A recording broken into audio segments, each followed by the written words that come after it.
بیان میں بیٹے کو بلایا لیکن زوجہ کو ایک بار بھی نہیں بلایا. کہا کہ بیٹے کو بار بار کیوں بلایا, زوجہ کو ایک بار بھی نہیں بلایا, اس کی کیا وجہ ہے؟ کہا کہ بیٹا خود گمراہ ہوا تھا. بھائی میں بولنا چاہتا ہوں, بیٹا خود گمراہ ہوا تھا اور زوجہ خود گمراہ ہوئی تھی, لوگوں کو بھی گمراہ کیا تھا. تو پتا چلا جو لوگوں کو گمراہ کرے اس کی بخشش نہیں ہو سکتی ہے. اور ہمارے ہم نے تو عزیزان گرامی جناب نوح نے بار بار بلایا اپنے بیٹے کو کہ آ جاؤ اس کشتی میں سوار ہو جاؤ, نجات پا جاؤ.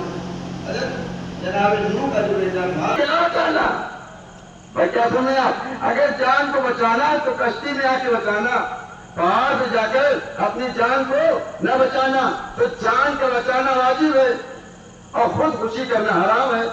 تو نوح کا بیٹا تو اپنی جان کو بچا رہا تھا.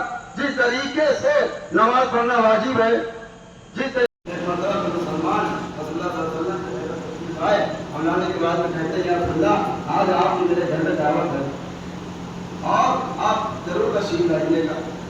تو نبی نے مولا علی کو ساتھ میں لیا اور لینے کے بعد میں ان لوگوں کے پاس پہنچ گئے جہاں سے دعوت کا حکم آیا تھا.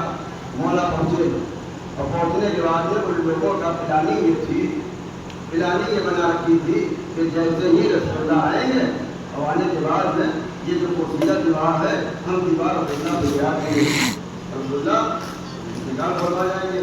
کیونکہ سامنے سے ہمت نہیں تھی رسول اللہ کو قتل کر سکے, کیونکہ اگر سامنے آتے تو مولانا کے تلوار کا پہلے جائزہ لیتے, اس کی برابری کرتے, رسول اللہ کے پاس پہنچتے تو سامنے آ نہیں سکے.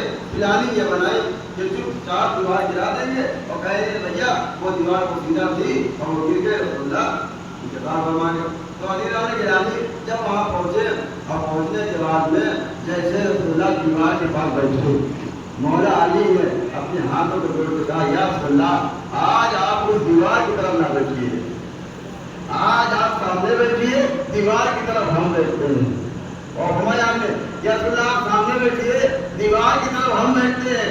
آج جب دسترخوان لگا دیا گیا رسول اللہ سامنے بیٹھے, مولا علی دیوار کی طرف بیٹھے. پلاننگ پہلے سے تیار تھی کہ جیسے رسول اللہ بیٹھے ویسے دیوار گرا دینا. اب جیسے ہی مولا علی دیوار کے پاس بیٹھے اور بیٹھنے کے بعد مسلمان پیچھے سے آئے اور دیوار میں دھکا دے رہے ہیں, دیوار میں زور لگا رہے ہیں, لیکن دیوار گر ہی نہیں رہی ہے. یہاں تک کہ 2 گھنٹہ ہو گیا لیکن دیوار نہیں گر رہی ہے. اب جب دیوار کے پیچھے سے سامنے سے آئے آ کے دیکھا کہ دیوار اس لیے نہیں گر رہی تھی کیونکہ مولا علی نے دیوار میں ایک ہاتھ لگا رکھا تھا. اللہ اکبر, علی نے ایک دیوار میں ایک ہاتھ لگا رکھا تھا.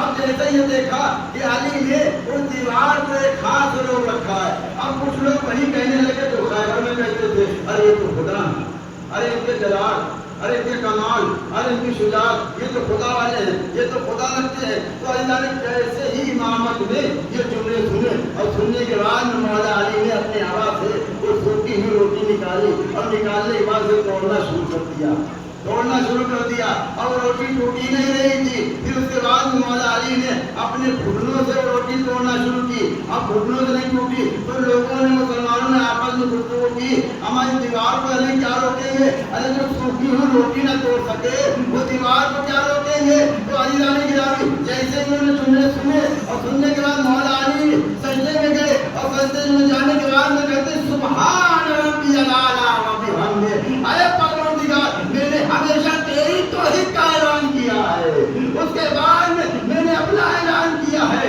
اور اپنے رسول کا اعلان کیا ہے. عزیزان گرامی اللہ کی آواز آئی, اے میرے علی, اے میرے ولی, یاد رکھنا جب تک یہ دنیا باقی رہے گی تیرا نام زندہ رہے گا, تیری اولاد زندہ رہے گی اور تیرے